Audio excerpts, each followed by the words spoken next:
Salamlar dostlar, kanalıma xoş gəlmisiniz. Mən Əfsanə. Əgər kanalıma ilk dəfə gəlirsinizsə, kanalda daha çox tək səyahət, Balidə yaşam və tək səyahət edən zaman başıma gələn əhvalatları danışıram. Bugün sizi Şəkidən, Azərbaycandan salamlayıram, vətəndəyəm. Çox gözəl bir yerdə günə başlamışam. Bu arada saat 7-nin yarısıdır, 7-nin yarısından. Doğrusu 4'ten uyanmışam. Çok güzel bir yerdəyəm. Saat 4'ten uyanmışam. Yogamı eləmişəm. Sonra isə çıxdım ki gəzintiyə və bugün YouTube vlogu çəkəcəm. Bugün çok güzel bir yerdəyim. Orada hava çok sərindi. Bir qədər üşüdüm. Bugün çok güzel bir yerdəyəm. Hər tərəfimdə dağlar, yaşıllıqlar, hava tərtəmiz, saf. Mən bugün Şəki yaylasındayım. Ümumiyyətlə Şəkini gəzməyə gəlmişəm anamla, mamayla və bugün bir gecə Şəki yaylasında qaldıq, oteldə qaldıq. O qədər gözəldir ki, xüsusən də səhər saatlarında ki, o heç kəs oyanmayıbdı. Sonra bir qədər çox sıxlıq olur bura, amma səhər-səhər o təmiz havanı, sakitliyi, səviyyəti duymaq istəyirsinizsə möhtəşəm bir yerdir həqiqətən. Havası dediyim kimi çox tərtəmizdir, ətraf dağlar, yaşıllıqlar. Əgər uşaqlarınızla gəlirsinizsə, xüsusilə düşünürəm uşaqlar üçün burada yoxdur aktivitelər. İndi çəkib göstərəcəm məkanın içərisində necə görünür, nələr var, hansı aktivitelər eləyə bilərsiniz. Bu arada biz dünən gəlmişik, bir gecə qaldıq. Dünən çox yorğun idim deyə çox az videolar çəkmişəm, nələr etmişik deyə. Onları da yerləşdirəcəm. Elə gedək, biraz turlayaq ətrafla, biraz söhbət eləyək. Sizə ümumiyyətlə göstərmək istəyirəm ki, ətrafda nələr var. Hər dostlar, bugün səhər tezdən mən səyahətə çıxdımsa, çox az yatıram. Səhər tezdən də dururam, oyanıram. Çünki praktikalarımı eləyirəm, yogamı eləyirəm. Daha sonra isə getdiyim yeri kəşf eləməyə başlayıram. Bugün səhərdən oyanmışam. Bugün planımızda nə var? Səhər yemək verəcəklər oteldə. Bu arada biz otelin gecəsinə 2 nəfərə 120 manat ödəmişik. Və 120 manatın içərisində bura daxildir qonaqlama, səhər yeməyi və burada bütün ərazidən istifadə edə bilirik. Biliklər əlavə qiymətlərdir, amma ki bu ərazilərin hamısından çox böyük geniş ərazisi var. Onlardan istifadə edə bilərsiniz, gəzə bilərsiniz. Belə mən çox da sevməsəm şəkil çəkdirməyi, amma burada çox fotogenik zonalar da var və həqiqətən çox sıxlıq olur. Hələ düşünmürəm ki, həftə sonu necə olur burada. Biz həftə içi gəlmişik. Yəni günortadan sonra çox sıxlıq olur, xüsusilə də uşaqlar. Sonra bugün planda səhər yeməyini yedikdən sonra getmək var ki, şəhərin mərkəzinə, Şəkinin mərkəzinə getmək, Şəki Xan Sarayını, Kərvansarayı gəzmək və Şəkinin milli yeməklərinin dadına baxmaq. Siz çox maraqlı bir yerə aparacağım bugün. Çox maraqlı bir restorana ki, orada çox maraqlı bir yemək yiyəcəyik və bundan sonra isə şəhərin mərkəzini gəzəcəyik və düşünürük ki, bugün Şəkidə axşam gedək, qaxa doğru gedəcəyik. Amma ki, bugün Şəkinin mərkəzini gəzmək və vaxtımız qalsa kişdə Alban məbədlərə getmək düşünürük. Görək necə olacaq, gün necə axacaq. Amma səyahətdə bəzən planladığım kimi getmir gün. Görək bugün bizim günümüz necə davam edəcək.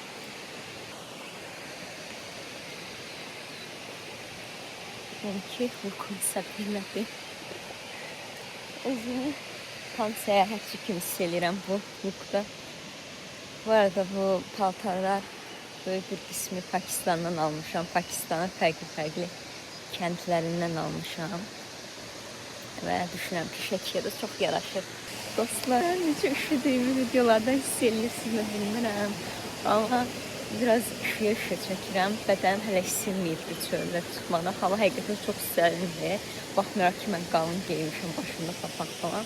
Və desəz ki, biz bura necə gəlmişik? Biz bura Bakıdan Şəkiyə gəlmişik. Bakıdan Şəkiyə də paylaşımlı taksilərlə gəlmişik. Litalar var. 6-5 nəfər birlikdə bölüşərəkdən gəlmişik. Adam başına 20 manat verməklə Sonra isə aşağı Küngütə çatdıqdan sonra baş Küngüt. Oradan da Bolt taksisi ilə yuxarı çıxmışıq Dirəyəlaya. Buna da 13 manat ödəmişik və çox qəşəng. Ümumiyyətlə təbiətə gələndən sonra, bura gələndən sonra zihnim, beynim açılıb, üzüm, gözüm üzüm, gözüm gülür. Çox xoşbəxtəm. İndi isə gəlin biraz ətrafı görək, ətrafda nələr var. Sizə ətrafı göstərəcəm, detallı nələr var. Ondan qabaq maraqlı bir məlumat deyim sizə. Ümumiyyətlə, Şəki yaylasının yerli bir dayı danışıb ki, əvvəlcə burada bu otel yox imiş.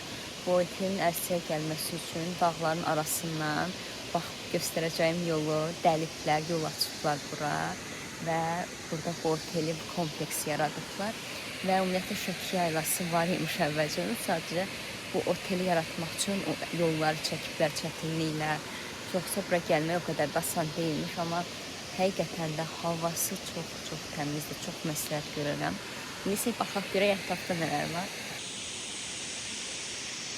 Belə, burada belə bir gölümüz var, süni göldür. Bu ərazilərin hamısı restoranlardır. Üstündən fərqli oturmuşuq. Əslində bir restoran var, sadəcə fərqli kabinetlər var. Mənzərənin möhtəşəmliyinə baxın. Burada isə bir şəlalə var.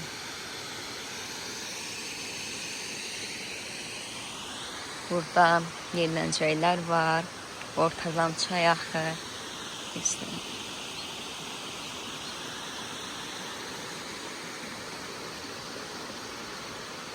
Bu isə bizim qaldığımız ana binadır. Bir neçə otaq var. Bu otaqların birində qalmışdıq. Bunlar bizim qaldığımız standart otaq idi.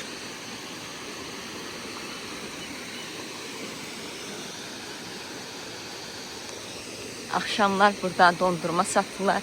Bu arada yediyim ən dadlı dondurmalardan biri oldu. İlk dəfə yemişli bir dondurma yeyirdim. Möhtəşəm idi dadı. Məsləhət görərəm bura gəlsəz. Sonra burada isə koteclər var. Bunlar qiyməti daha yüksəkdir, amma mən çox bəyəndim. Yəni bura gələsi olsam, xüsusilə də ailəli gəlsəm, bu koteclərdən birində qalaram. Yəni çox qəşəngdilər. Və bu tərəflər daha sakitcə idi. Axşam videolarını paylaşacağım. Bu tərəflərdə ümumiyyətlə çox uşaqlar, aktivitelər olduğu üçün çox səs-küylü olur, amma bu tərəflər sakitçilik olur, qəşəng olur.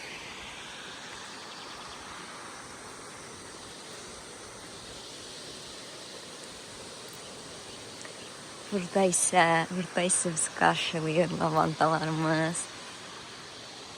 Ay, qoxular çox qəşəng gəlir.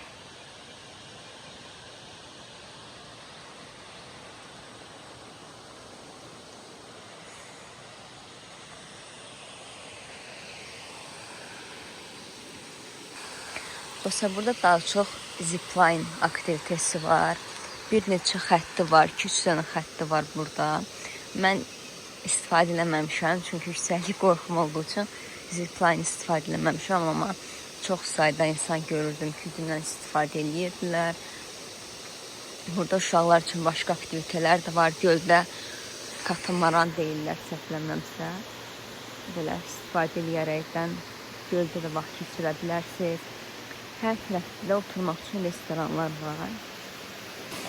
Düzünü deyim ki, yəni restoranları, yeməkləri o qədər də bəyənmədik, xidməti də elə bəyənmədik, amma ki ümumi normal idi. Yəni mən düşünürəm ki, hər zaman otellərdəki yeməklər o gedib mərkəzdəki xüsusi restoranlardakı kimi olmuyor. Ona görə də okey, qarnımız doydu.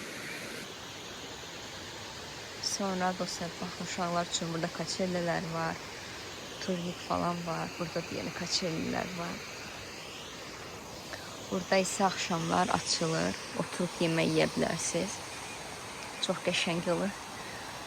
Ay, mənzərəyə baxın, gözəlliyə baxın. Mən düşünürəm ki, bizim ümumiyyətlə vətənimiz çox gözəldir hər güşəsi. Mən Şəki və Qax zonasını xüsusilə bəyənirəm və havasının çox təmiz olduğunu, enerjisinin çox təmiz olduğuna inanıram və hiss edirəm. Ona görə bu tərəflərə gəlmək üstün tuturuq. Belə, biz buradakı otaqlardan birində qalmışdı. Biraz ətrafı gəzək, sonra isə səhər 9-da səhər yeməyi başlayacaq. 9-dan 11-ə qədər. Dünənki səhər yeməyində olmadıq, amma gördüm ki, təbii orqanik məhsullar var, bal pətəyi falan var. Buna görə gözləyirəm. Mən ümumiyyətlə səhər yeməyini hər zaman dolu-dolu yaxşı eləyirəm. Gündə 2 dəfə qidalanıram, amma səhər yeməyini yaxşı yeyirəm. Ona görə səhər yeməyi mənim çox xüsusi yerdədir.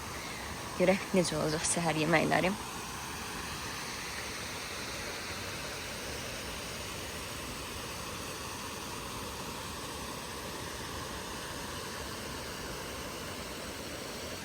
Mən hələ də üşüyürəm. Hələ də üşüyürəm. Ona görə bir qədər əsə-əsə danışıram. Dostlar, bu arada ləzzət eləyir. Baxın, səhərin erkən saatlarından oyanmaq. Oyanmışam, praktikalarımı eləmişəm. Günə erkən başlamışım. Ətrafda isə heç kim yoxdur. O qədər ərazidə bir qəşəng gəzdirəm, vaxt keçirirəm. Və çox belə enerjili hiss eləyirəm.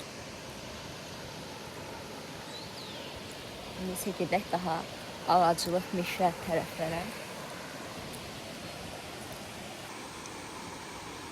Bu isə dostlar ikinci hissəsidir. Burada daha çox oturmaq üçün yerlərdir.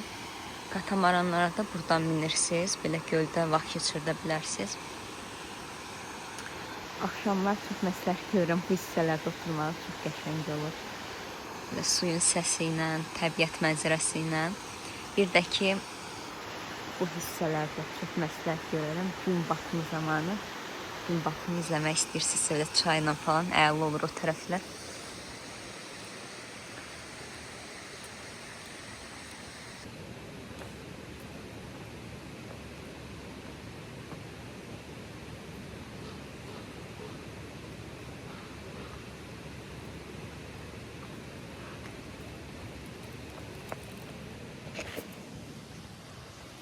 Mən də gözüm çəkməyim belə olur da daşa, divara qoymaqla telefonu.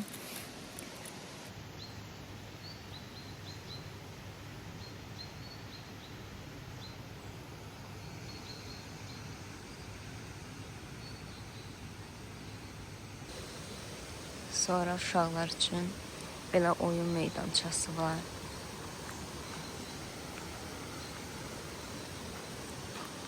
Bura çox böyük bir ərazidir. Burada demək olar ki, hamısı uşaqlar üçün oyun meydançası. Restoranlar olan hissəyə də gəldik. Mən dediyim yerlər buraydı.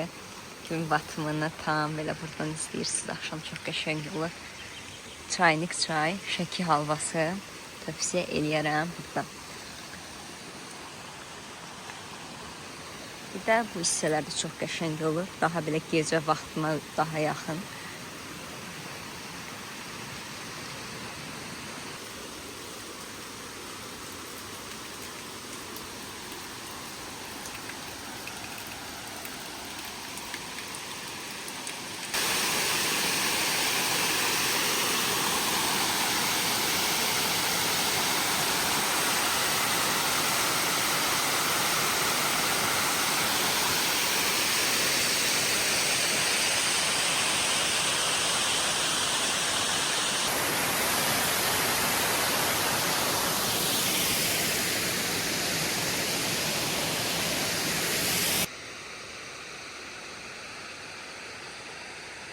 Hemen o kafecilər dediyim hissədir bura. Burada isə belə bir yol gedir. Bu hissəsini çox sevirəm.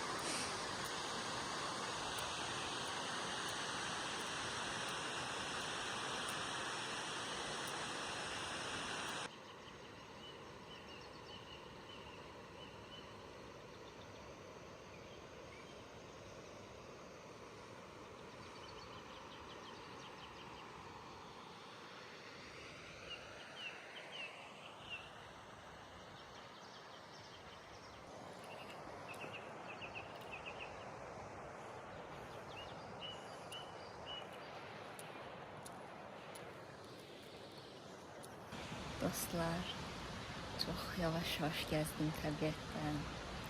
Necə deyərlər, gözüm, könlüm, ruhum doydu. Belə Səhər-səhərdir, torpaq nəmlidir, yağış yağır var arada. İndi bugün quraqlıqdır, amma hələ də o nəmlilik var. Ona görə də torpağın qoxusu, güllərin qoxusu bir-birinə qarışır. Quşlar ötüşür, hava sərin, buz kimi. Ciyərlərim bayram eləyir. İndi də gedirəm ki, mədəm bayram eləsin. Ona görə də səhər yeməyinə gedirik. Görək səhər yeməyində nələr var.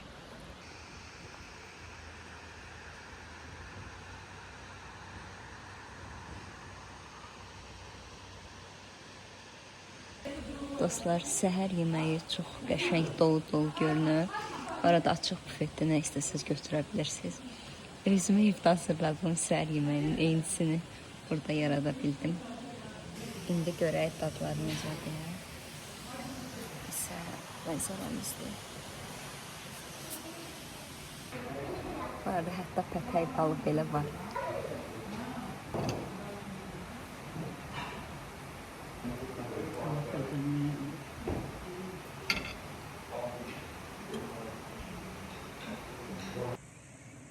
Salamlar dostlar. Bugün Azərbaycandan, Şəki yaylasından, Şəki yaylası otelindən mən sizə dünyada gördüyüm ən bərbad müştəri servisini paylaşacağım. Mən ümumiyyətlə toleranslı insanam və səyahət edən zaman çoxlu problemlərlə qarşılaşa bilmişəm. Amma bu cür halına mən rastlaşmamışam. Danışanda şok olacaqsınız.